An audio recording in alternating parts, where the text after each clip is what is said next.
Hello everyone, আসসালামু আলাইকুম। সবাই কেমন আছেন? আলহামদুলিল্লাহ আমরাও ভালো আছি। আমার ভিডিওটা যে যেখান থেকে দেখছেন আশা করছি আপনারা সবাই অনেক বেশি ভালো আছেন। ভিডিওটা সকাল থেকেই শুরু করেছি, সারাদিনের টুকিটাকি কাজকর্ম সব কিছু এই ভিডিওতে থাকছে, দেখতে থাকেন। আশা করছি আপনাদের কাছে অনেক বেশি ভালো লাগবে। সকালে ঘুম থেকে উঠেই দেখি আপু পরোটা বানিয়ে রেখেছে। আমি পরোটা ভেজে নিয়েছি, ডিম পোচ করে নিয়ে তারপরে নাস্তা শেষ করে চলে এসেছি রুমে। আজকে বেডশিটটা চেঞ্জ করে নিব।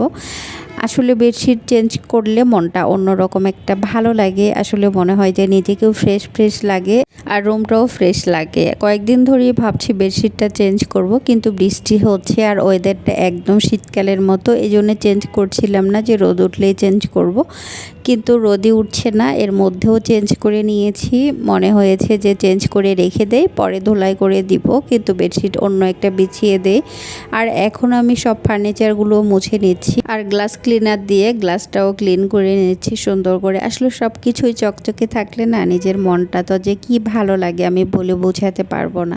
আমি যদি না খেয়েও থাকি তাতে আমার কোনো কষ্ট লাগে না, কিন্তু আমি যদি রুমটা এলোমেলো দেখি তাহলে আমার খুবই অশান্তি বোধ করি আমি।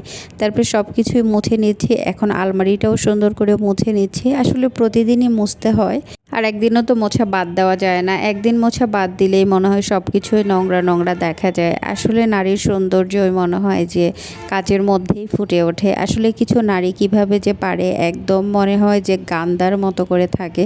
তাদের মন মানসিকতা কি, আসলে মানে সুন্দর করে থাকতে, পরিষ্কার পরিচ্ছন্ন থাকতে দামি কিছু প্রয়োজন হয় না।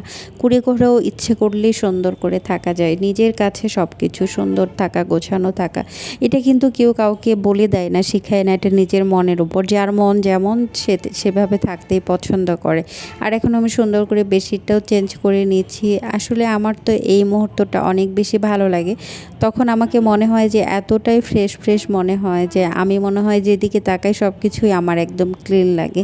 আমি যেদিন তো বেডশিট চেঞ্জ করি পুরো রুমটাই সেদিন একদম আমি ডিপ ক্লিন করি, একদম সব কিছু, কোথাও কোনো বিন্দু পরিমাণ ধুলাবালি কোনো কিছু পাওয়া যাবে না। আমি প্রত্যেকটা জিনিস একদম একটা একটা করে আমার বেডশিট যেদিন চেঞ্জ করি সব কিছু আমি গুছিয়ে নিই আর সব কিছুই আমি মুছে নেই যেন কোথাও ধুলাবালি না দেখা যায়। তারপরে বিকেলবেলা আমি আর আপু বাহিরে গিয়েছিলাম, যাওয়ার পরে রাইস কুকার এগুলো আমরা মার্কেট থেকে কিনেছি। তারপরে চলে গিয়েছিলাম বেস্ট বাই যে আপুর টুকিটাকি কেনাকাটা শেষ করেছি, কারণ আপুর সংসারের জন্য এতদিন তো একসাথে ছিল, আপু কিছু নিয়ে আসে নাই বাসা থেকে।